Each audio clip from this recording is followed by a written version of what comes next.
The signs of when we started changing. It used to be, I'll do this, and I could speak. Then it became, she'll do this. Now it became a this. How are we supposed to know? Hey, this is I Don't Get the Bible. Shawn McCraney, Delaney McCraney, working through 1 Corinthians chapter 5. This is part 2. You should watch part 1. Some great stuff's coming out of these talks. Go ahead, Delaney. Part 2. So he says, you're boasting about this is terrible. Don't you realize that this sin is like a yeast that spreads through the whole batch of dough? Get rid of the old yeast by removing this wicked person from among you. Then you'll be a fresh batch of dough made without yeast, which is really what you are. There's kind of a lot to that. Yeah.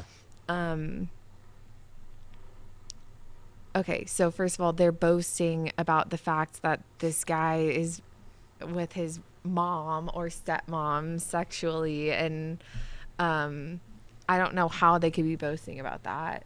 I could see it as something like even today where it's like, oh, we have that guy, he's this, like, I don't know. Now, we love, we even have a guy who's sleeping with his mom. We love that much. And that is not the faith, and especially at that time. God, we ride such a fine line because, like, we are welcoming to those people. But then you're also like, no, you're not trying to boast about it. But here's the thing. Remember, they could not be welcoming to such things then. Okay. Why? Because? The hypocrisy and the logistics of... The bride had to be pure, holy, and without spot. Oh, I see what you're saying. Always the context of what's being said there. And what he says there is true. He and his actions are like yeast. And when you put yeast inside the loaf, it puffs it up with corruption. It's corruption that turns those sugars into gases, and it makes the dough rise. So yeast is always a bad thing. So that was true. Here's my point. Today, nobody in a church is going to go astray and lose their mind if the person next to them decides to sleep with their neighbor or their mom.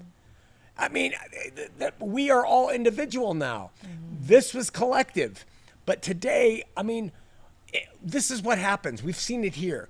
You can have a group of people studying together and someone can come in and say, I am pro pride, gay, whatever. And everyone just goes, great, all right, let's keep studying. And they ultimately will walk because they don't find a home here, but they're not driven out. Today, when the Spirit is here, every individual chooses what will influence them. When you try to govern a group by law like that and say, you're yeast in our holy gathering, it was pertinent and true then. It's not today because it doesn't matter. People vote with their feet, bottom line. They go where they want to go. They stay where they feel they want to stay. And that's how the Spirit works in the body today. Not that way. Yeah, that makes sense. I've heard you talk about yeast as being like pride. It puffs you up. Always. And I never thought of it as the a little yeast that spreads through the whole batch of dough is like indiscernible. Like you can't, he's saying get rid of them now because you won't be able to tell where it came from later. Like the whole batch of dough will be characterized by that yeast. Yeah. So you might have said this just now, but is that true for the bride? Is that like the rest of the bride was characterized by that person's sin? Like in the end? Not like the nation of Israel. They wouldn't be part of the bride even if they went undiscovered, if they were unworthy, unholy, impure, and wrinkled up. They would be removed at Christ's coming. So what would happen is all those who were part of Christianity, he would take those who were true. The rest would be left and be destroyed. That's another indication of what Paul meant by leave them to the coming, and they'll be saved at the end in their spirit, but they'll be destroyed. So there's that idea going on there in that day and time. And It's so important to make sure you use context in these passages to understand what's really being said. Okay. By the way, just to show you how you can't make scripture make sense, Jesus taught, hey, the kingdom of heaven is like someone who takes a little bit of yeast and puts it in a loaf, and it infects the whole loaf. Loaf. A loaf of bread. He also said, you know what he said? He said, there was a sower who cast seed, and all the plants came up, but an evil one in the middle of the night also cast seed.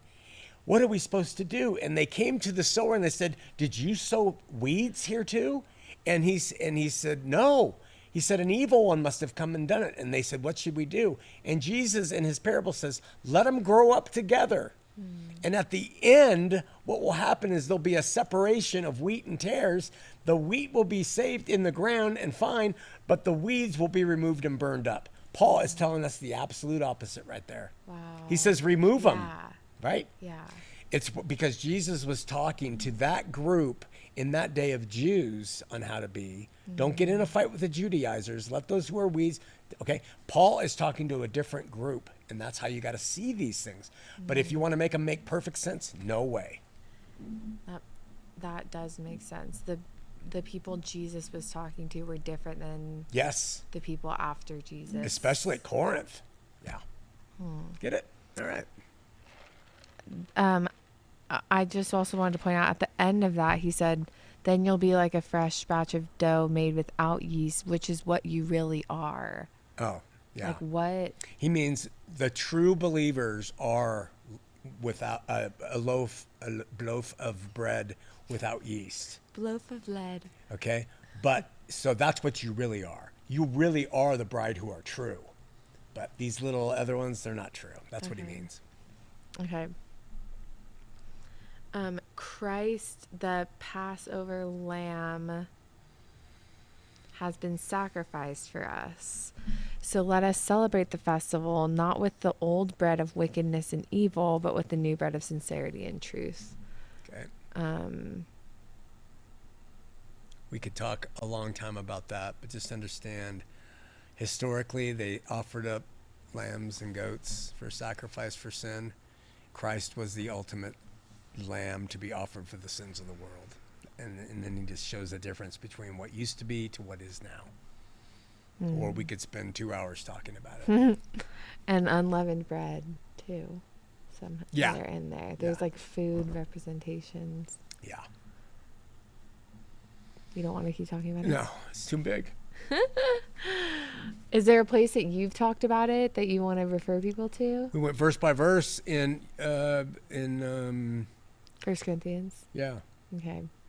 There's an online teaching you can actually get on any of these, and we spend days on every passage almost. Verse-by-verse-teachings.com, and that is verse 7 and 8 of 1 Corinthians 5, and they're titled by the verse, so you can literally find it. Good cross-reference, Delaney. I gotta remember to do shameless that pug. Shameless pug. Sick. Sorry, you guys had to hear that noise. That's how shameless pugs breathe Beat. Okay. when they're eating globes. We're losing it today. We're getting tired. This is our 5th show.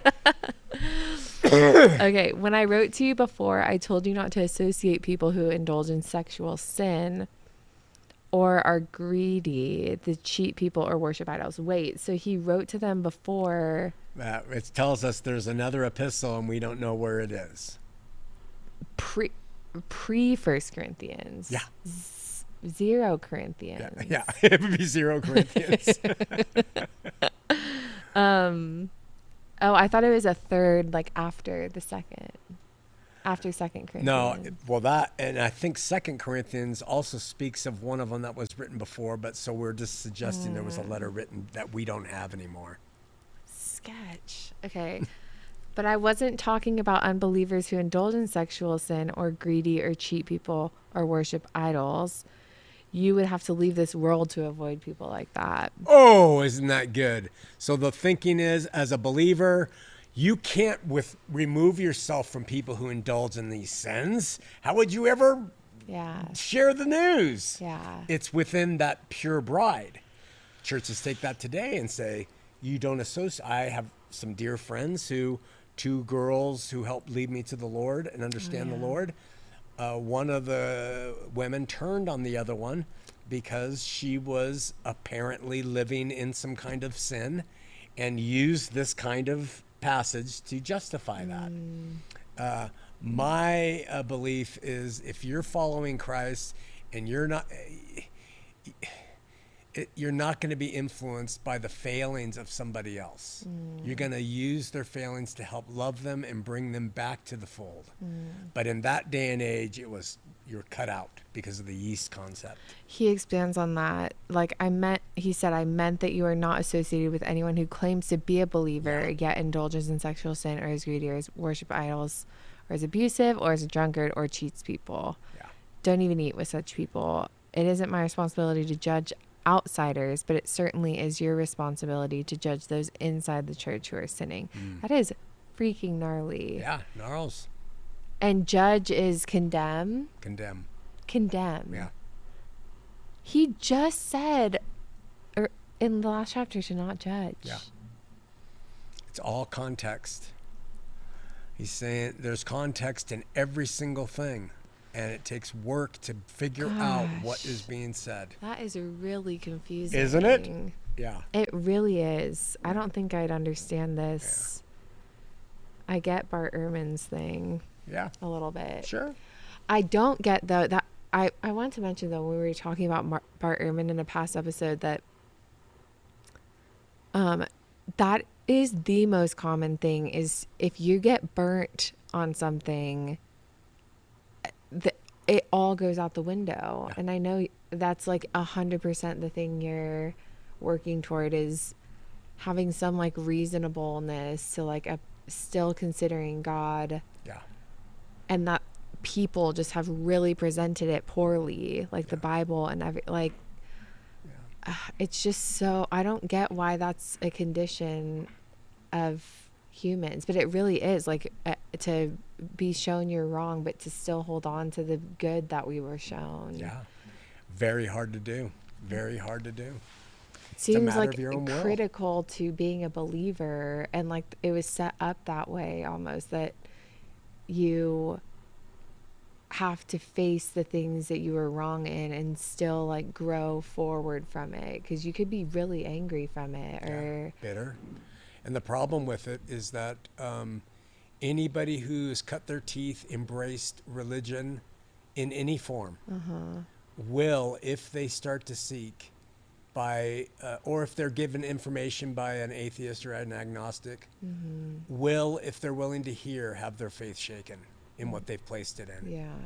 And that is why the faith is not objective. Yeah. Institutions seek to cover and protect everything about that they do. Yeah. And feed the people just pablum, which is no nutritious food, just to keep them in the thing, right? Yeah. And a lot of people do that because they're lazy and they don't care.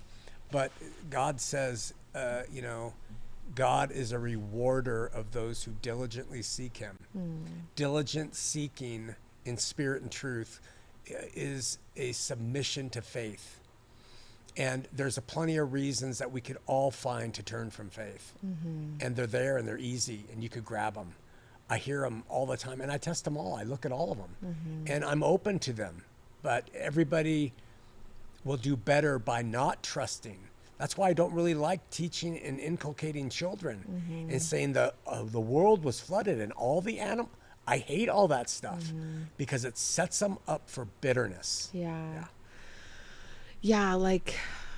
I see a lot of stuff lately about, people who have left, of course, and them saying it's always prefaced with, I was the strongest believer and now I've turned, and I'm realizing that is, and that is true. They believed, but believe is not faith. Faith is characterized by not knowing and trusting. Yeah. And which implies you will learn something new as you go. All the time. And it's not So it's almost like belief is the opposite. Belief is like having an idea set that you're choosing to decide Cling is to.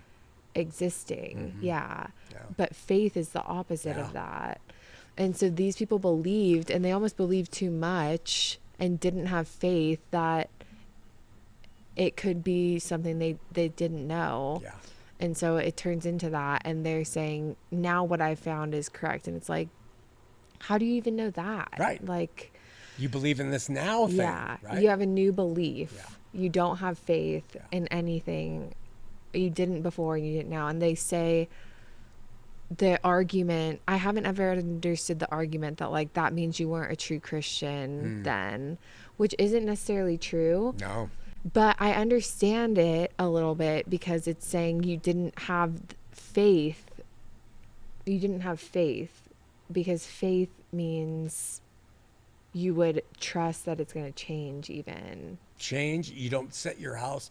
You don't build your house on something that has a faulty foundation, which is another man, which is an objective religion, which is promises of certainty. You go by the Spirit and you trust that God will work all things out. People of real faith will continue. Jesus teaches dozens of places about people who start off and they're doing great. Yeah. They really believe joyfully, but they don't mature. Yeah. So they get easily removed from the soil of the faith. And so what we are doing in the faith is we are taking and we're learning evidences only. We are not gathering knowledge. It's knowledge of the evidences, but it is not known. It's always faith. So when I talk to atheists, I try to point that out. It infuriates them because it ruins their argument. Look, it's all faith. You are walking by faith. What is faith? You choose to believe in the evidences are pointing to a God or not. That's all it is. There are no proofs. When I see Christian apologists trying to use proofs, it makes me laugh. Yeah. Because we don't have proof. Those are the people that end up turning. That's right. Because they thought that it proved it and they see it doesn't and they say, okay, then it's not true. Yeah. Which that was never the argument to the start. No. They were wrong for making that argument. From the beginning. So someone who says, I know that the world was fully flooded, it's a stupid thing. Well, I learned this in primary or grade school, whatever, right? Yeah. Our knowing is antithetical to what pleases God. And yet we always claim to know. We don't know shit. We do not know anything. If you're a viable Christian, you walk by faith. Not easy. And that faith has to be strengthened because if it's not, you'll get uprooted. And that's the thing Jesus is constantly saying. When the winds blow and everything else, if you're not standing on the rock, who is him, it's not a church in San Diego. If you're standing on the rock, the winds will blow and you'll be strong. But if you stand on sand, it'll get washed away and you'll go out with the tide. So only on the rock, only on faith in Christ. The rest of it, up in the air. 6-day creation, all that, up in the air. Yeah. Are we done? No, there's a minute and a half left. It just is, that was a very interesting thought. I'm just thinking about it. Sorry. Yeah. This isn't a podcast. We're just having a conversation. Truly. Sorry. It's good. Sorry Gosh. if you're bored. Okay. It certainly is your responsibility to judge those inside the church who are sinning. This is actually the last verse. God will judge those on the outside, but as the scriptures say, you must remove the evil person from among you. That's Old Testament. Deuteronomy. Yeah. It says. And they would do that all the time. They would be excommunicated from the tribes because they were disobedient. This is the same model for the bride on that day. We don't have that model anymore, and that's proven by a lot of information. It's proven by the Bible talking about what it will look like after. Jeremiah 31:31. Just say Jeremiah 31:31 through 34. That is God's description of his new covenant. Not a collection of books, guys. His description. What is Jeremiah? He was a prophet in the Old Testament. Who, like, what was is it a letter? Jeremiah? It's his writings as a prophet to the nation of Israel as things were coming apart. Okay. And he mourned over them, and he wrote prophecies. And this is one of the prophecies that he wrote, that God said, let me tell you, in that day, I will, and it's write my laws on the hearts and minds. And that's what we go by. And he says, this is my New Testament there. This is it. So we can see right now how bad we've gone off the minute Jerusalem was destroyed, and we tried to make a collection of books, his New Testament. Baloney. That really is crazy. All right. I think my daughter is getting tired. Don't blame it on me. I think Okay. I literally cannot. Literally cannot. Sorry for saying that. I just actually can't. I just actually can't. I can't. I can't. The shameless pug. Okay, thanks you guys for bearing with our tiredness. Thanks for your prayers. That's what matters. We need prayers to help keep us going, because we go into dark places sometimes. Yeah. And the dark is real. The light is real. We seek the light. Thanks. Thanks. Bye-bye. Bye.